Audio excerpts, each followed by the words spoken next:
All right, ladies and gentlemen, time to get down and dirty into the recruiting.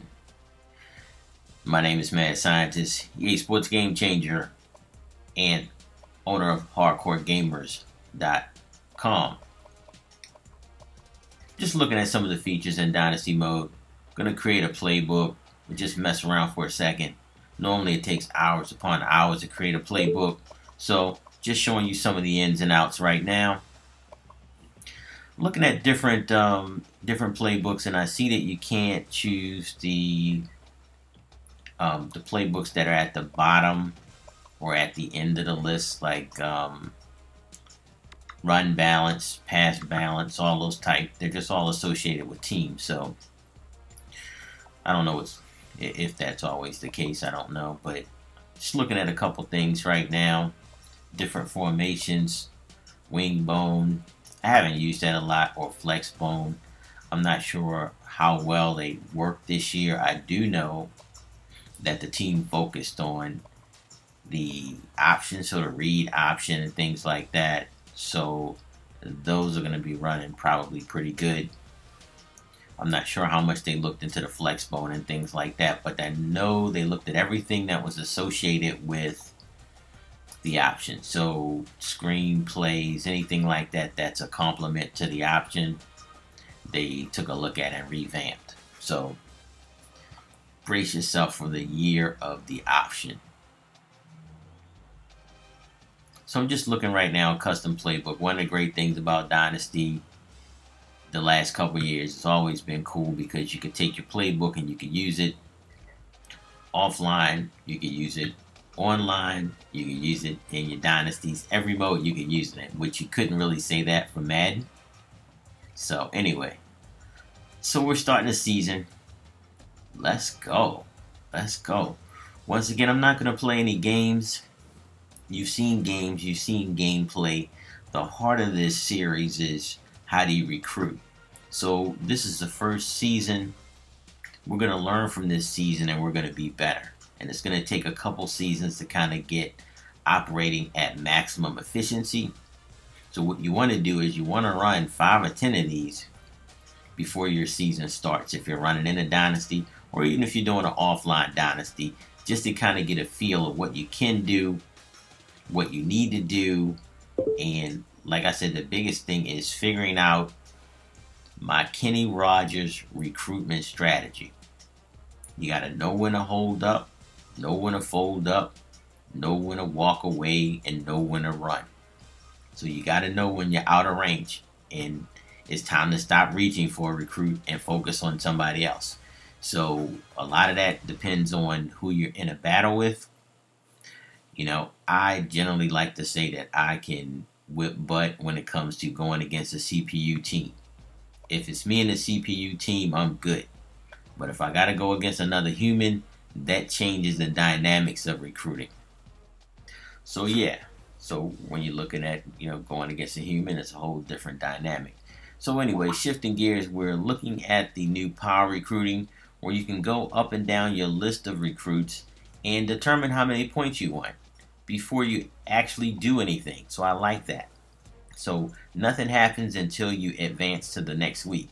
So each player, you can give them up to 500 points. And you notice that under Lou Johnson, you can see that he has 270 points bonus.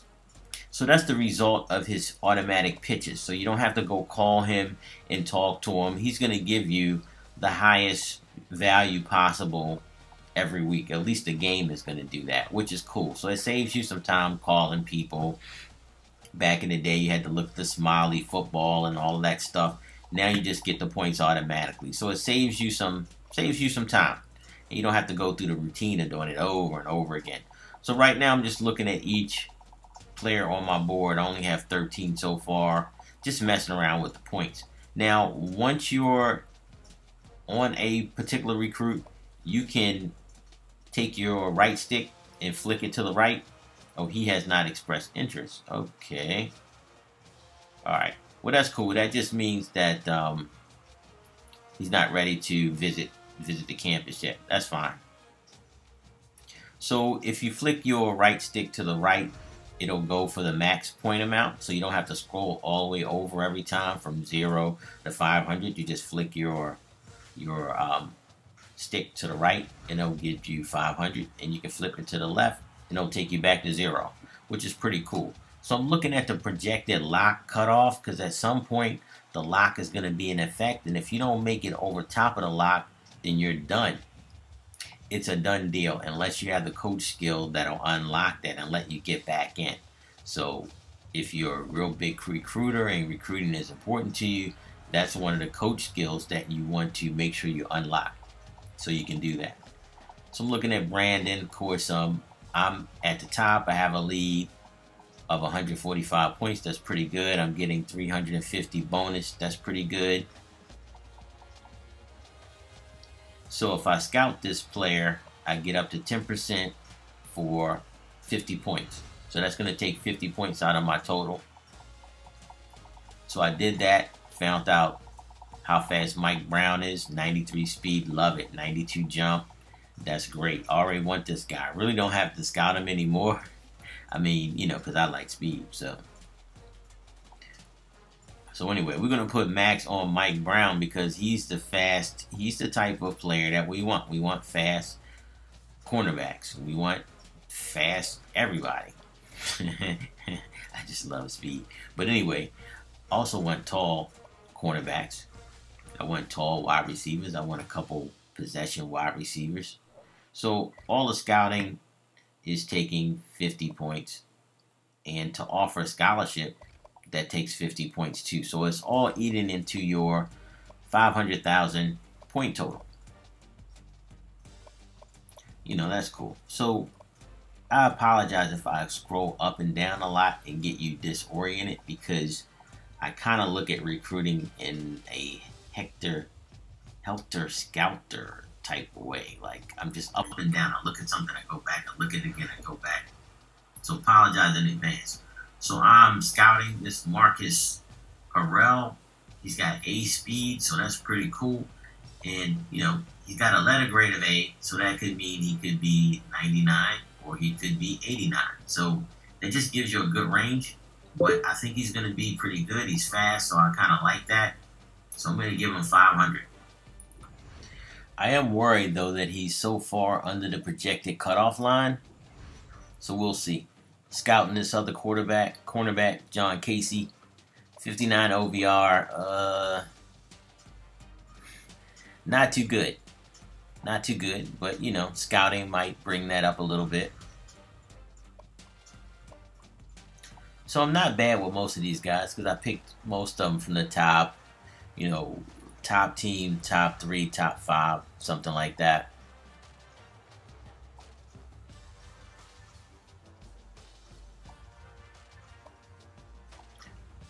Like I said, we need a defensive tackle, so we're going after Bob Jones. Looking back at Lou Johnson. You know, anybody that we have number 1, we want to give some serious attention to. If we really need them, if we can use them at all, because the first couple weeks, if you don't pay them attention, they're going to fall down some. More than likely, so you want to take advantage and look at these guys really closely to see if you really want them. So now I'm going back, searching once again on the top schools, the players or the recruits that list us as the top schools, and there are 18 of them. So I'm just looking again, just to double check. You know, I go back and forth a lot.